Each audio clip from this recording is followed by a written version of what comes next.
Investors are on tenterhooks today, awaiting not only the inflation print coming out of the US, but also the single currency area's unemployment figures for the third quarter and Germany's ZEW survey of economic sentiment in November.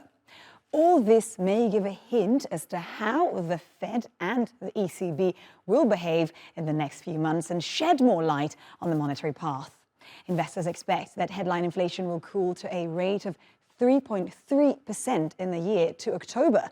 That's a significant easing from a headline rate of 3.7% in September. But core inflation, which strips out volatile food and energy prices, is thought to be far stickier. For more on this now, let's bring in Josh Mahoney. He is Chief Analyst at Scope Markets. Thank you very much for joining us today. Josh, the prospect of sticky core inflation, we are talking about potentially 4% or even slightly more. That's double the target, essentially, of the Fed's for inflation.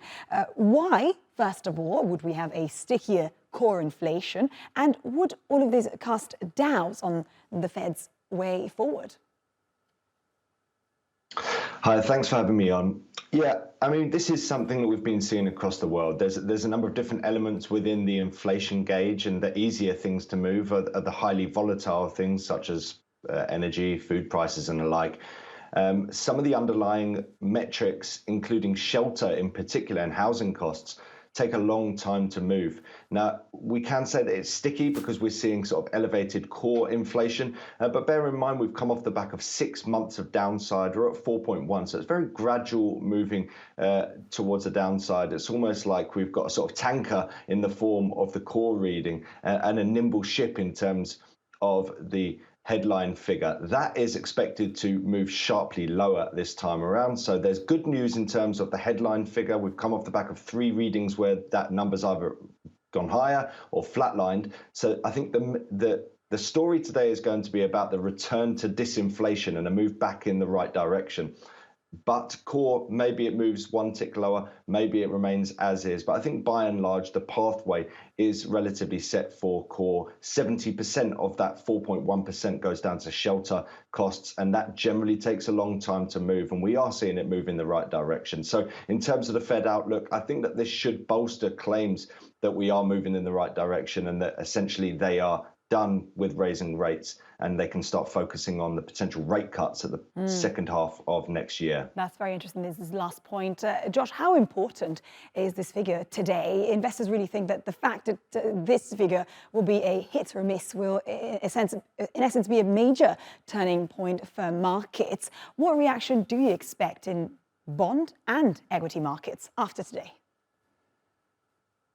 Yeah, I think today's number is going to be particularly important because, like I said, the one notable part of it is the move back into disinflation. I think that is likely to be the theme as long as we do see that significant move lower as is expected. Bear in mind that the reason for this is generally down to sort of base effects. So you're seeing the stripping out of the number from October 2022, which is 0.5%, and people are expecting the month-on-month figure of 0.1%, largely driven by this downside that we've seen in energy prices over the course of that month.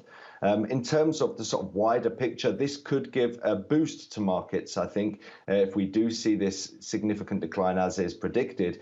And so, as we've seen this morning with the UK wage figures coming higher than expected, we saw yields in terms of bonds rising. So you would expect to see downside in terms of yields, and in terms of equity markets, I think you would likely see a little bit of a leg higher. But anyone looking forward will note the next 2 months are going to be much more difficult for the US to maintain the downward trajectory. So for the time being, this might be as good as it gets.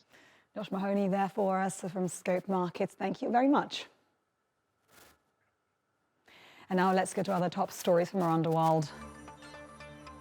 Argentina's inflation rate has hit its fastest pace since 1991, ahead of Sunday's presidential election. Consumer prices surged 8.3% between September and October, taking the 12-month figure to nearly 143%.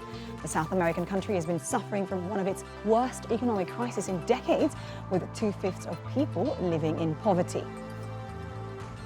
Boeing has opened the Dubai Air Show with orders worth $52 billion from Emirates Airline. Boeing stocks rose by more than 4% after Emirates said it would buy an additional 90 of the Boeing's 777X model and 5 more 787s. Boeing has also received orders for 90 of its top-selling 737 MAX jets from Turkey's Sun Express and 18 of the model from Egypt Air. And electric car maker Rivian is planning to borrow up to $15 billion of taxable bonds to help build a production facility in Georgia. Under the deal, the US company will make property tax payments of at least $300 million through 2047. The new plant is expected to employ more than 7,500 people and build 400,000 vehicles annually.